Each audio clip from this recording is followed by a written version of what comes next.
Hey there, welcome back to the channel. It's Lisa from Own the Day Planner. Today I'm super excited to be showing you parts of my A5 Carpe Diem planner setup.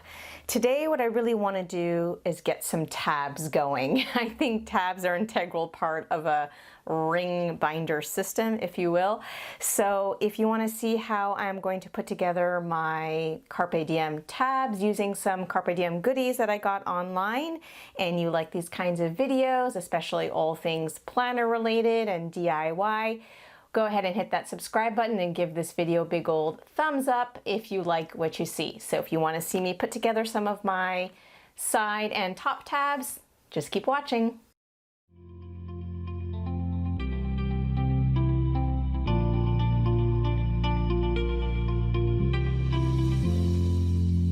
Alright, so I am in the process of moving into my Carpe Diem A5 planner in the color Clover.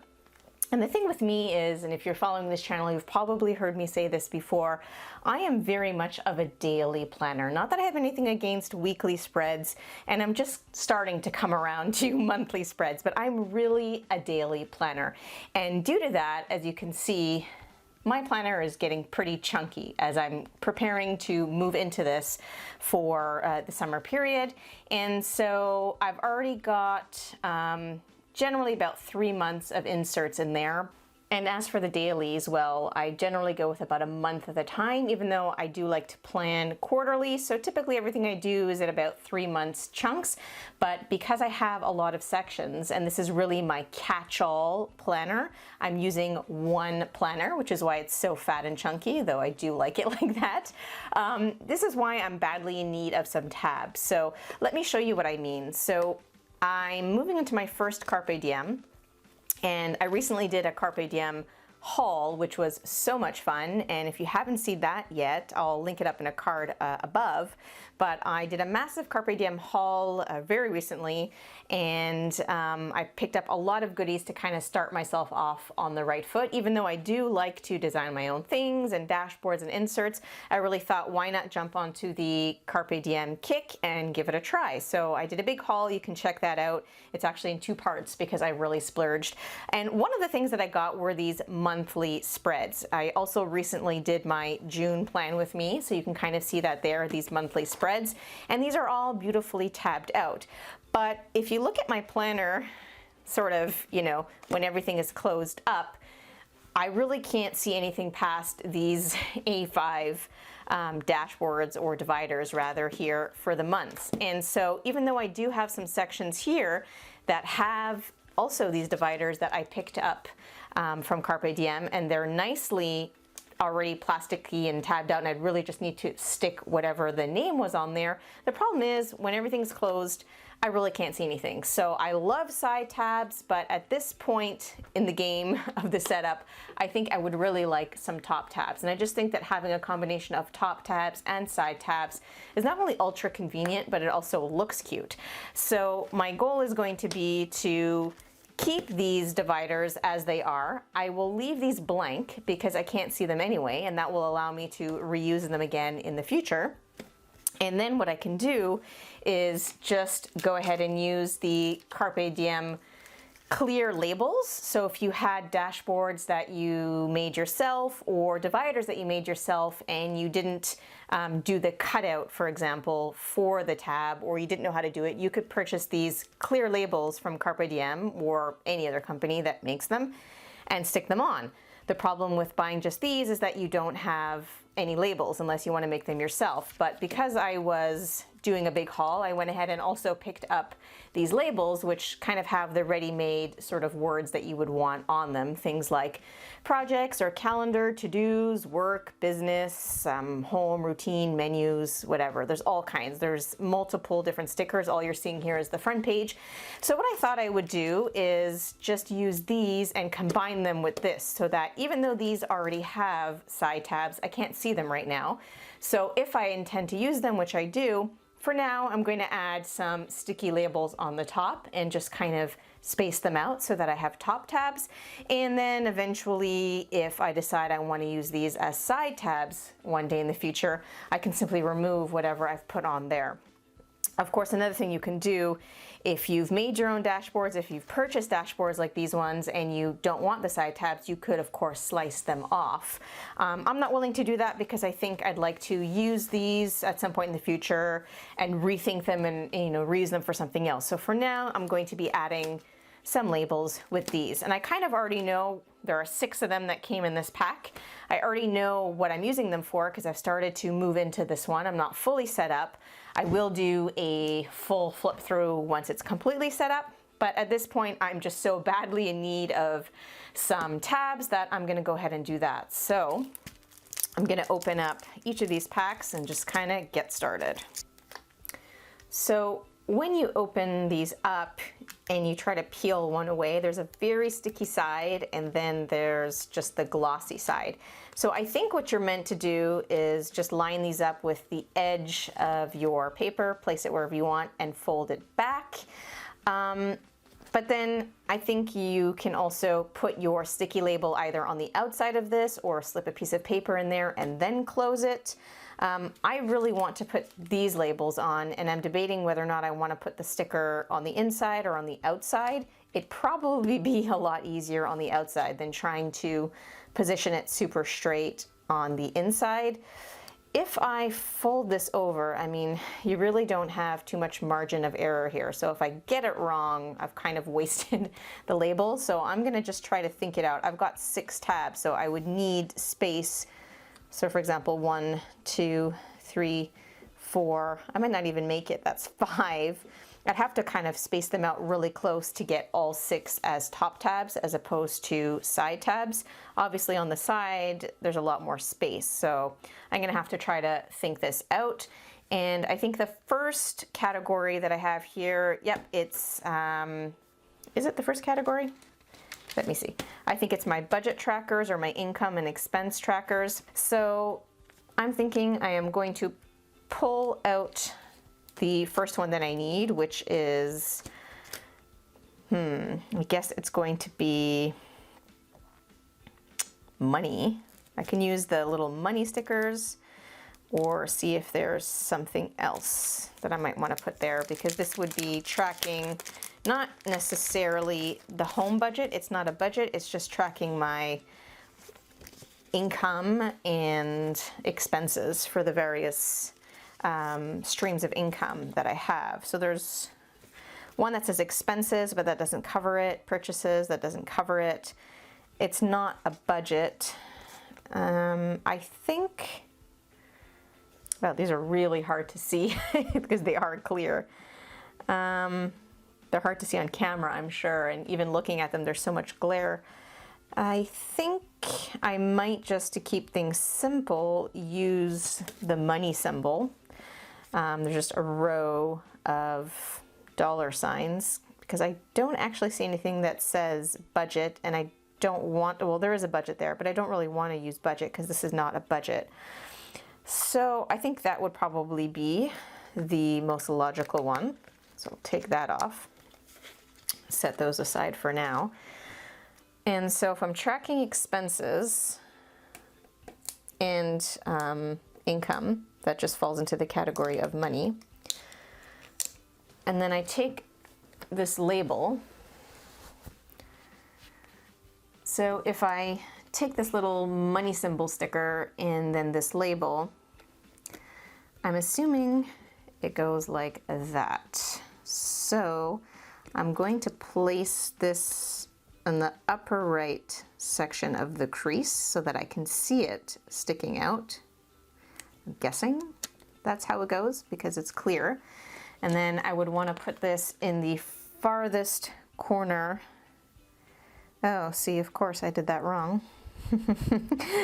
So I didn't think that went through. Unless I am, well, if I put it all the way down here, that's not giving myself much of a lift to see it. So I think you want to kind of line it up so that it sticks out enough, and also line it up with the edge of the divider. And then I would just fold that down like that. Okay, so far so good. You can probably see that there. Little dollar signs. little $ tab, and that's just to track income versus expenses for various streams of revenue. The next divider that I have here, this is for all of my business trackers, things like YouTube, social media planning. I've got my podcast production schedule in here, client lead tracker. I actually did a DIY video if you want to learn how to make these super easy, super fun DIY trackers for anything you're tracking in your life or in your planner. And they are pull-out trackers that also open from both ends. So I'll link that video up in a card above if you want to learn how to make these. They're super easy and quick, and I find them so helpful. If you're tracking something on here and then your next tracker has something to do with that, you can open them up and you can work like that, and it's a big space saver in my opinion. So the next category, as I said, is work, and I believe there was a work sticker here somewhere.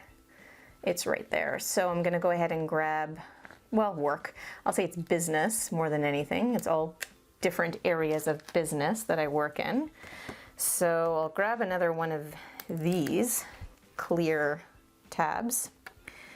And again, I'm going to assume that it goes like that.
All right, so I have zoomed you in here so that you can see the final result. So I have a couple of comments and a couple of caveats when using these Carpe Diem clear labels and the the clear sticky tabs and then the clear labels. So first thing is them being clear. When you're touching them, you definitely get your fingerprints on them. I mean, you can kind of rub it out when you are rubbing the air bubbles, and it's probably not showing up really well on camera, but definitely your fingerprints can get on these as they are clear, kind of like clear tape. And like anything else, when you're pushing it down, if you don't quite get out all the air bubbles when you're doing this final stick to the divider, you'll still see some of those air bubbles. It's not a big deal, doesn't bother me too much. The other challenge that I had, which I'm sure is everyone's challenge and it probably just gets better with time, is figuring out sort of how far away from each other do I need to place these in order to fit as many as possible across the top tab. And so that was a challenge just because I had 6 tabs that I wanted to put, but a lot less space than you would for side tabs. So I was kind of trying to guesstimate where to put them. And I think that's just a common challenge regardless of what labels you're using. The other challenge that I had is when I noticed that I wasn't placing them quite high enough, like I would have liked them to stick out a little bit higher like the first one I did. And as I was getting to the second tab, the business one, and then getting to, for example, the chores one where I have cleaning, I wasn't putting them as high. I really like these to stick out just a little bit more since I have the space. And you might have seen it on camera when I was speeding it up for you, but I did try to remove the clear label to reposition it. And I will tell you, these are not repositionable. I mean, unless you're working with maybe a coated or laminated divider, perhaps these are not. So that obviously plays a role in the fact that it started to rip up the paper and the design. So I had no choice but to try to just put it back where it was because it was ripping all the paper and it would have ruined this divider. Chances are with a laminated or coated divider that may not have happened. I might have had some time or some elbow room before it really set in to remove the sticker, but I didn't think of that. I naively thought that these were repositionable, not realizing that I was using non-coated cardstock dividers. Nevertheless, it's not the end of the world, so I've got my chores one there, and then I added in the health and also the notes. Obviously, I have a very chunky planner, as I mentioned. When you close it up, and if the camera focuses, they are clear, so I've realized that clear labels, although I love the aesthetic of that, are probably a little bit harder to see than ones with color coding or a solid color in the back. I don't mind that they're clear because that's the aesthetic I was going for, but maybe just something to think about for the future. Maybe having a color code or a little piece of cardstock in there, and then with the label to have bright colors that clearly show, because when they all are clear and all kind of look the same, it's kind of hard to see. And again, the other thing, this is my first attempt at doing top labels with a product that is already kind of made for you. I don't think I placed them as high as I would like. In the future, I need to place them higher, and then of course take a look at maybe color coding some of those sections. But all in all, I'm pretty happy with this product. Obviously, the stick is really strong, so if you were questioning the adhesive of these, they are really, really strong. It might be hard to see on camera unless I put some sort of contrasting color behind there, but they are clear labels, and I kind of like that aesthetic. I'm pretty sure it's not coming out on camera very well, but I am happy with these. I do plan on doing some DIY tabs and labels in a future video, so you may want to stay tuned for that and for the full setup and flip through of this A5 Carpe Diem planner that is coming.